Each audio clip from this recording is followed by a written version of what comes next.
Gampange golek ganjaran kados ngeten iki, Pak. Kula panjenengan cukup maca surat Ikhlas mbone maca sak wayah-wayah. Pokoke gelem maca ping pisan padha karo ganjarane wong 100 mati syahid. Awake gak usah perlu nggawa bambu runcing, ora usah perlu nggawa pistol, ora usah perlu nggawa pedang, cukup maca kul wallahu ahad wis padha ganjarane kaya wong mati syahid sing jumlahe 100. Assalamualaikum warahmatullahi wabarakatuh. Ila hadratin Nabiyil Mustafa Muhammadin sallallahu alaihi wasallam wa la hadratin malifatal kitab syai'ulillahi lahumul fatihah. A'udzu billahi minasyaitonir rajim. Bismillahirrahmanirrahim. Alhamdulillahi rabbil alamin arrahmanir rahim maliki yaumiddin. Iyyaka na'budu wa iyyaka nasta'in ihdinas siratal mustaqim. Siratal ladzina an'amta 'alaihim ghairil maghdubi 'alaihim waladdallin. Rabbi ighfir li wa liwalidayya wa lil mu'minina amin. Ya rabbal alamin. Bismillahirrahmanirrahim. Monggo kita niat ngaji nglajengaken ngaos kita halaman 160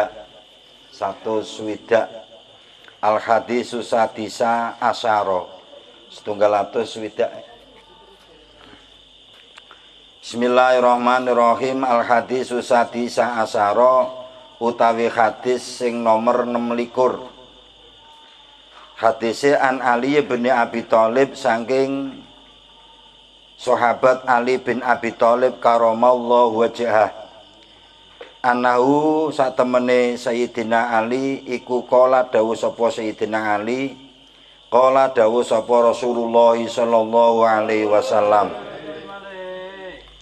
Dawe Kanjeng Nabi, man utawi sapane wong iku qira'a kok gelem maca sapa wong maca qul huwallahu ahad, maca qul huwallahu ahad ila akhiriha tumeka maring akhire ayat. Artosipun boten namung qul huwallahu ahad kudu terus ni Allahu somad lam yalid walam yulad walam yakul lahu kufuwan ahad. Nek maca ngono ba'da sholatil fajri ing dalem sawuse salat fajar, berarti salat subuh. Nek maca asra maratin kelawan 10 pira-pira ambalan. Sapa wonge kok gelem maca qul huwallahu ahad sawise salat subuh, nek maca ping 10 lam yasil mongko ora bisa tumeka ilahi maring wong apa dambun dosa. Fi dzalikal yaumi ing dalem mengkono-mengkono dina wa in jahadalan senajana bersusah payah sapa asyaitonu syaiton.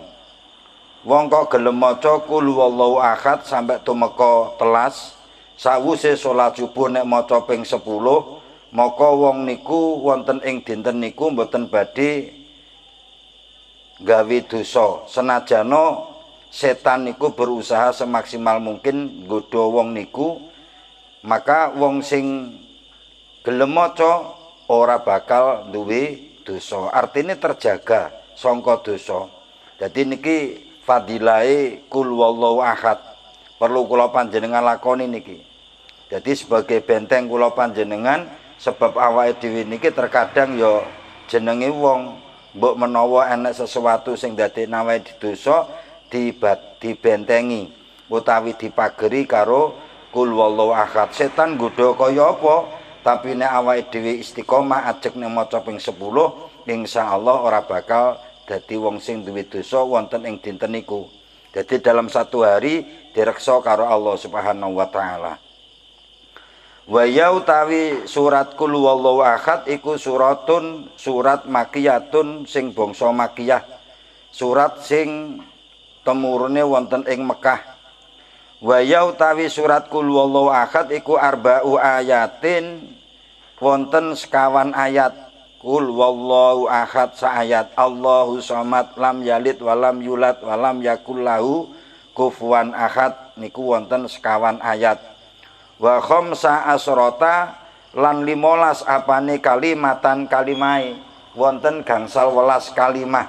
Ayate wonten sekawan, kalimai wonten gangsal 12. wa sab'atan lan ana 7 wa arbauna lan 40 apane harfan hurufe. Nah niki nek ngaji lak penak to mboten sang ngitung hurufe kulullahu ahad jenengan. Nek kene wis diterangne surat Al-Ikhlas sing rupane kul wallahu ahad niku jumlahe huruf wonten 47 ayat. Artine ya ora terlalu berat kangge kula panjenengan nek maca kul wallahu ahad Allahu samad lam yalid walam yulad walam yakul lahu kufuwan ahad. Nek maca sahwuse salat subuh niku ping 10 fadilah niku bakal direksa awake sangka nglakoni dosa senajan setan berusaha nggodha kula panjenengan supaya nglakoni dosa. Bismillahirrahmanirrahim wa an Ubay bin Ka'ab saking Ubay bin Ka'ab radhiyallahu taala anhu anin nabi saking Kanjeng Nabi Muhammad alaihi salatu wasalam. Nek waut sing jelasne Sayyidina Ali saniki sing jelasne Ubay bin Ka'ab. Kala dawuh sapa Kanjeng Nabi man utawi sapane wong iku qira'a kok gelem maca sapa wong maca suratal Ikhlas ing surat Ikhlas marotan wahidatan ing saambalan nek maca ping pisan nek maca mung ping pisan uktiya mongko den paringi sapa wong minal ajri saking ganjaran kamisli ajri mi'ati syahidin kaya umpamane ganjarane wong 100 mati syahid. Gampange golek ganjaran kados ngeten iki, Pak. Kula panjenengan cukup maca surat Ikhlas mbone maca sak wayah-wayah, pokoke gelem maca ping pisan padha karo ganjarane wong 100 mati syahid. Awake gak usah perlu nggawa bambu runcing, ora usah perlu nggawa pistol, ora usah perlu nggawa pedang, cukup maca kul wallahu ahad wis padha ganjarane kaya wong mati syahid sing jumlahe 100. Wa an Anas bin Malik radhiyallahu taala anhu qala dawuh sapa Rasulullah sallallahu alaihi wasallam nyampo awake dhewe kok perlu ngaji akhire awake dhewe niki ngerti wo kitabe sing nerangne niki hadise sangka niki awake dhewe pun jelas dasare nglakoni niku pun jelas sehingga kula seringkali matur dhateng panjenengan mboten sangamalne liya-liya, mboten sangamalne rono-rono. Nang kitab mawon niku sing diamalne, sing jelas enek hadise, sing jelas enek dasare. Niki sing dilakoni. Niki jenenge wacan sing maksur, wacan sing enek dasare yaiku hadis. Jadi wiridan mboten sah rono-rono. Tak pengin maca kul wallahu ahad mawon ping pisan ben padha karo wong sing mati syahid 100 jumlahe ganjarane. Mati syahid sitoe ganjarane wis surga, Pak. Pemeneh wong 100 mati syahid. Qala dawuh sapa Rasulullah sallallahu alaihi wasallam man utai sapane wong iku qira'a maca sapa wong maca qul wallahu ahad nek maca marotan wahidatan nek maca ping pisan tok. Nah, nek maca ping pisan tok fakaan nama mongko kaya-kaya satemene wong iku qira'a maca sapa wong sulusal Qur'ani ing sepertelone Qur'an. Nah, sepertelone Qur'an niki saking hebate kul wallahu ahad. Jenengan maca pisan padha karo maca 1/3 dari Al-Qur'an. Berarti 10 juz. Jenengan maca kul wallahu ahad pen pisan padha karo maca ping 10 juz. Wa man utai sapane wong iku qiraah maca sapa wong ing kul wallahu ahad nek maca marotaini rong ambalan fakaan nama mongko kaya-kaya satemene wong iku qiraah maca sapa wong sulusayil Qur'ani ing 2/3 Al-Qur'an nek maca ping pindho padha karo maca 20 juz. Wa man utai sapane wong iku qiraah maca sapa wong ing kul wallahu ahad salasa marot ing ping 3 ing 3 ambalan fakaan nama mongko kaya-kaya satemene wong iku qira'a maca sapa wong Al-Qur'ana ing Al-Qur'an kulaus kabehane Al-Qur'an nek maca ping 3 padha karo maca 30 juz. Ngeten niki kesempatan sing diparingaken umat Kanjeng Nabi dhateng kula panjenengan. Nek gak digawe eman-eman aja maca surat Ikhlas pas maca tahlilan tok, pas gak tahlilan ora tau maca. Nah niku lah repot. Dadi awake dhewe niki kudu diajeke nek maca wiridan sing gampang-gampang ngeten niki mawon. Wis diparingi penggawean gampang tur ganjarane gedhe niku sing dilakoni mawon, mboten usah golek sing rena-rena. Bismillahirrahmanirrahim. Wa man utasapane wong iku qara'a maca sapa wong ing kul wallahu ahad ihda asrata ing 11 nek maca 11 marotan ambalane bana mongko bangun sapa Allah Gusti Allah lahu maring wong sing gelem maca kul wallahu ahad baitan ing omah fil jannati ing dalem swarga min yakutatin saking yakut hamroa sing rupane abang. Nek maca ping 11 berarti awake dhewe padha karo Allah badhe mbangunaken swarga. Allah badhe mbangunaken omah wonten ing salebetipun swarga sing bahan bakune omah niku saking yakut sing rupane abang. Lah nek maca ping 11 langsung Pak, berarti jenengan entuk fadilah kata Pak. Berarti jenengan kan wis rep. Nek maca ping 11 pisan niku nek digawe khatam Quran, ping pira wis. Nek digawe jenengan pengin dadi bentengi awak, kena digawe awake dhewe supaya dibangunke omah besok ing swarga kalau Gusti Allah kene awake dhewe pengin dadi wong sing mati syahid ganjarane 100 wong niku setiap kali maca Kulullah akad nggih kenging. Berarti sitok niku jenengan sebab ngerti ngilmu nih akhirnya kena mbok gawe rena-rena. Karena awake dhewe niki maca ping 11 sebab duwe ngilmune akhirnya kula panjenengan beda karo wong sing maca Kulullah akad sing gak duwe ngilmu. Ngoten lho maksud kula. Dadi nek wong duwe ngilmu nu ketoke padha kerjane tapi bayarane beda. Ganjarane beda sebab awake dhewe ngerti duwe ngilmune ngoten ngilmune ndi kitab Usfuriyah niki. Lah niki pentinge awake dhewe maca kitab. Bismillahirrahmanirrahim pun wa kana lan ana apa sababun nuzuli hadis surah temurune sebab-sebab temurune ikilah surat. Dadi niki bahas masalah sebab-sebab turune surat Al-Ikhlas. Qala dawuh sapa Ubay bin Ka'ab sing dawuh Ubay bin Ka'ab wa Jabir bin Abdullah Jabir ibnu Abdullah wa Abul Aliyah lan Abul Aliyah wa Syi'bi lan Syi'bi wa Ikrimah lan Ikrimah. Jadi sing ceritane tentang turunnya ayat Qul huwallahu ahad utawa surat Ikhlas niki kathah Ubay bin Ka'ab, Jabir bin Abdullah, Abul Aliyah, Syi'bi, Ikrimah niku. Ceritane ngeten diturunkan Qul huwallahu ahad niku ceritane ngeten.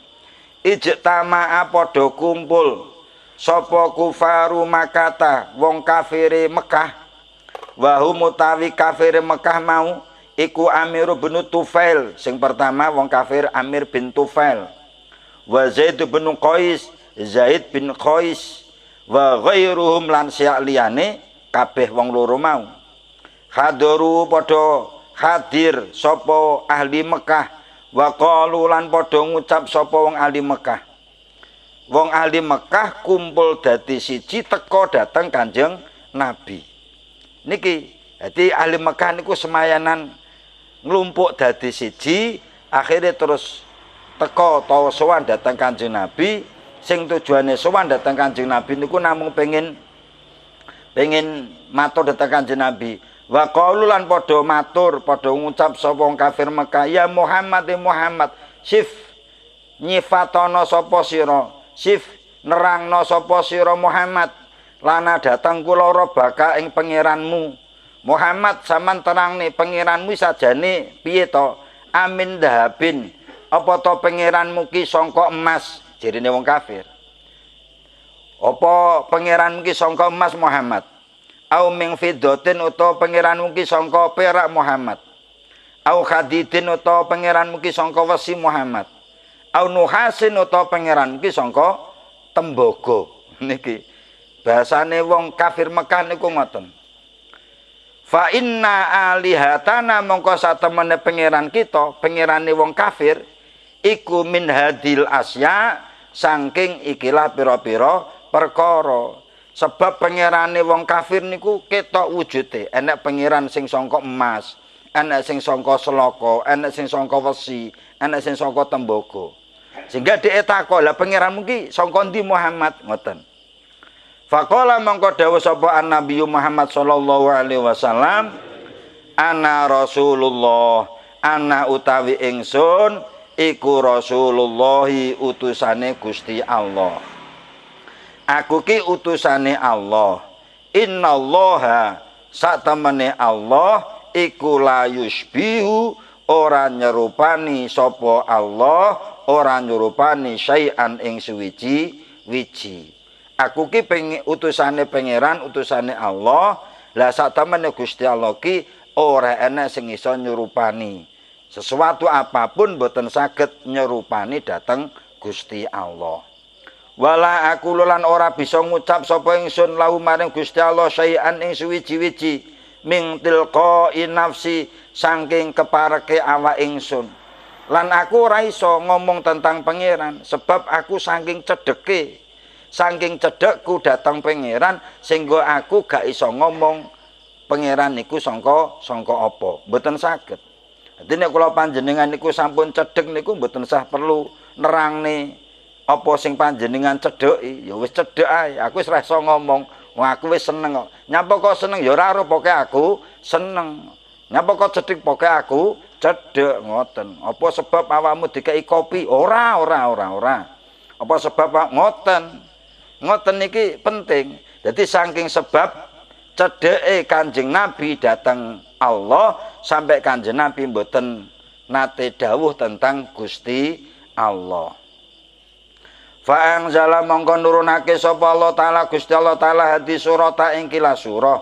Akhire Gusti Allah niku menurunkan surat niki. Wa qala lan dawuh sapa Allah, qul huwallahu ahad, Allahus samad, lam yalid wa lam yulad wa lam yakul lahu kufuwan ahad. Niki terkadang ngapunten, terkadang pas tahlil niku enek sing maca walam yakullahu kufuwan ahad. Ana sing ditawakne boten bener. Dadi walam yakullahu kufuwan ahad ngoten. Niki tulisane ngoten, nek ngunekne kudu ndek ora lah didawani ahad ngoten. Pun boten sah suwi-suwi, sing penting niki kul wallahu ahad sing ditelateni. Pun ngoten mawon ngapunten. Assalamualaikum warahmatullahi wabarakatuh.